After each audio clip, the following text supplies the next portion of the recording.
Late Saturday morning, we got a call from an ex-convict who told us that Hoffman had contacted him. Hoffman said he wanted to see him. The informant went on to say that Hoffman had told him he would be at the LCD Tool and Die Works that afternoon. 12:43 p.m., Frank and I drove out to the factory. It was a large brick building on the corner of Chandler Boulevard and Verdugo out in the valley. We talked to our informant, Charles Kilgore. Like I told you on the phone. George called and said that he had to see me. He say what it was about? No, just that it was important. He said he'd call back and confirm it, and well, it's about that time now. Have you got any idea what it's about? Not the slightest. How is it you know Hoffman? I've known him for years, ever since high school. He's a nice enough guy, but a little impressed with himself, maybe. Well, if he's in trouble, why would he call you? I don't know. We got along pretty good in school. Maybe he figures I can help him out of whatever beef he's in. What time did he say he'd be here? He said he'd call me back and let me know.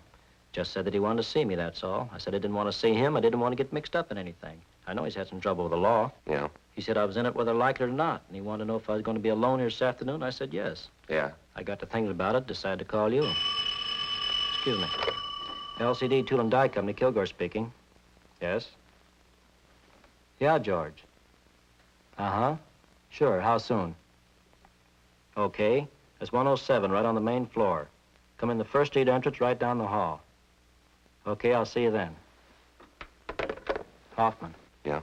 You'll be here in 20 minutes. We asked Kilgore to check with the building maintenance staff and have the halls kept clear of people for the next 45 minutes. 1:24 p.m. We talked to Sergeants Gaffney and Henry. They left to cover the rear of the building. Cars in the area had been alerted, and a description of Hoffman had been broadcast to all units. In the event they saw Hoffman, they were to keep him under surveillance, but not to attempt to apprehend him. We waited. 1:30 p.m.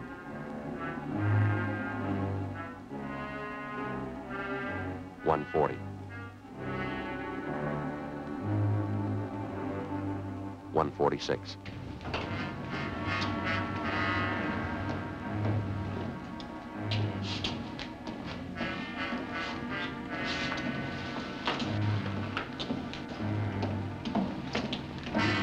All right, hold it up, Hoffman.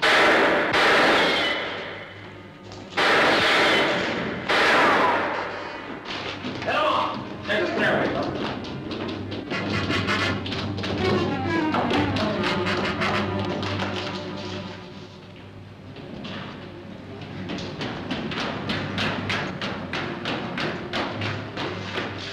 I'll head him off this way, Joe. All right, Slats, careful.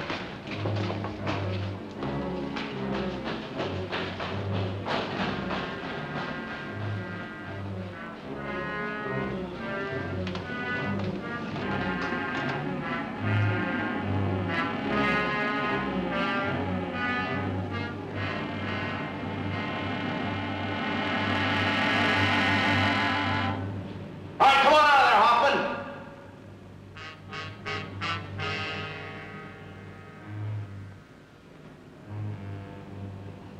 Come on out of there, Hoffman. You got no place to go.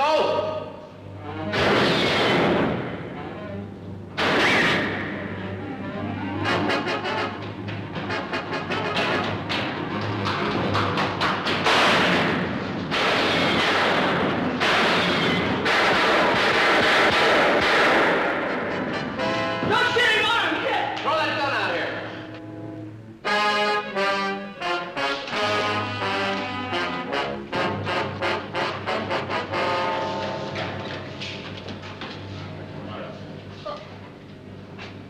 All right, let's go, Hoffman. Sure. What good's it gonna do you? I already proved it. I can break jail anytime. I proved it twice. Well, you're going right back in again. What's that prove?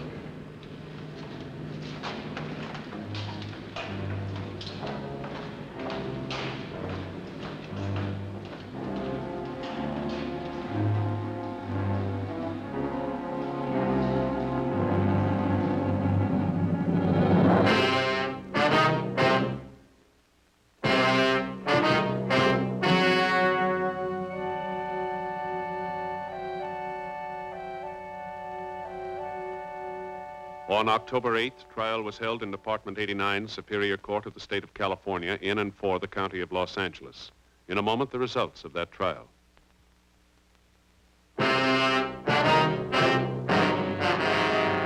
The suspect was tried and convicted of first-degree robbery, 3 counts. each sentence to run concurrently.